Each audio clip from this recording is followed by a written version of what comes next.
Assalamualaikum warahmatullahi wabarakatuh. Perkenalkan, nama saya Abdul Lubis. Nah, di sini saya ingin mempresentasikan hasil artikel dari pembahasan legalisasi kaum lesbi, gay, biseksual, dan transgender. Dalam isu kontemporer, lesbi, gay, biseksual, dan transgender atau LGBT sudah tidak asing lagi di telinga kita. Bahkan belakangan akhir ini ada saja berita ataupun media yang membahas tentang lesbi, gay, biseksual, dan transgender atau LGBT, baik itu media lokal ataupun media mancanegara atau asing. Di media, bahwa banyak negara atau daerah sudah melegalkan pernikahan sesama jenis dengan alasan mereka memiliki hak ajasinya masing-masing. Maka dari itu, negara bagian benua baik Asia, Afrika, Amerika Selatan, Amerika Utara, Australia, dan Eropa, kaum LGBT meminta legalitas di Indonesia. Berlandaskan HAM, LGBT sudah menjadi ideologi atau isme yang dipercaya atau diyakini kebenarannya oleh para penganut maupun pembela-belanya. Kaum ini membangun satu narasi besar tentang mengapa LGBT itu menjadi sah dan ilegal, sehingga harus diberikan peluang dan diperlakukan setara di tengah masyarakat. Mereka mengatakan LGBT adalah kodrat dari Tuhan karena terkait dengan orientasi seksual yang mengganggu permasalahan LGBT yang terjadi terhadap WNI, kasus LGBT di instansi militer. Berita yang cukup mengejutkan tentang LGBT atau lesbi, gay, biseksual, dan transgender kembali meramaikan jagat berita di tanah air. Kali ini perilaku seksual sesama laki-laki atau gay menerpah tubuh Tentara Nasional Indonesia atau TNI. Dilaporkan, kasus LGBT diduga tidak hanya ada di kalangan TNI, tetapi juga di tubuh kepolisian. Karena disinyalir ada kelompok yang disebut Persatuan LGBT TNI Polri. LGBT yang menyangkut mahasiswa Indonesia di Inggris.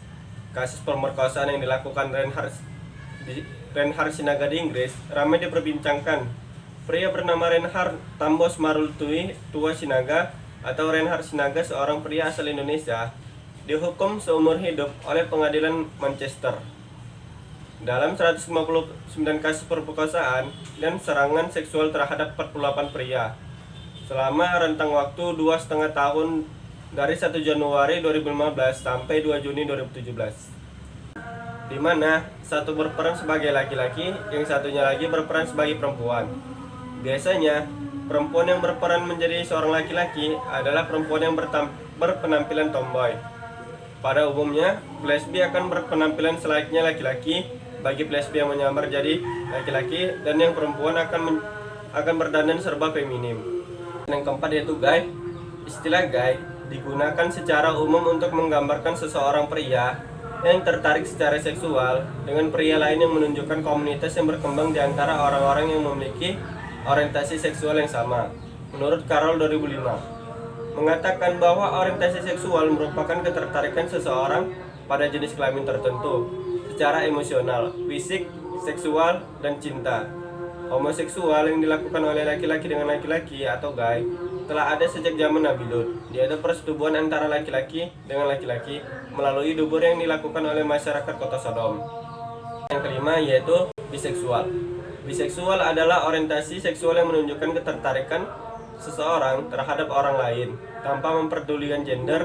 Seseorang pelaku biseksual biasanya tidak memperdulikan seorang itu pelaku heteroseksual, homoseksual, ataupun transgender.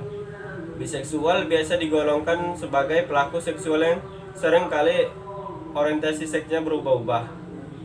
Orang dari segala usia, ras, budaya, dan agama yang berlainan tidak menghalangi seseorang untuk menjadi pelaku biseksual. Selanjutnya, transgender. Transgender adalah orang-orang cara berperilaku atau penampilannya tidak sesuai dengan peran gender pada umumnya. Transgender adalah orang yang dalam berbagai level melanggar atau norma kultural mengenai bagaimana seharusnya pria dan wanita itu. Seorang wanita, misalnya secara kultural, dituntut untuk lebih lembut, kalau pria yang berkarakter demikian itu namanya transgender. Yang ketujuh yaitu faktor pendukung LGBT. 1. Liberalisme. Liberalisme merupakan ideologi yang bertumpu kepada filosofi individualisme.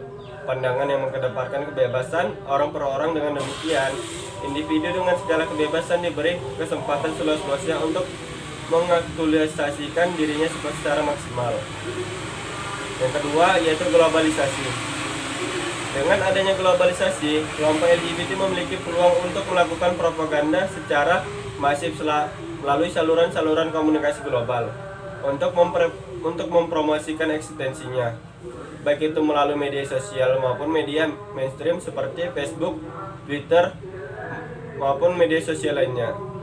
Yang ketiga, HAM. HAM menjadi dasar bagi pendukung komunitas LGBT.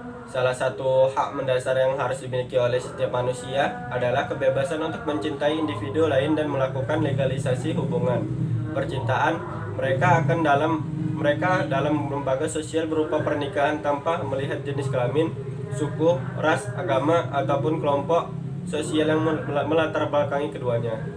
Baik, mungkin itu saja pembahasan dari artikel saya yang berjudul Legalisasi Kaum Lesbi, Gay, Biseksual, dan Transgender.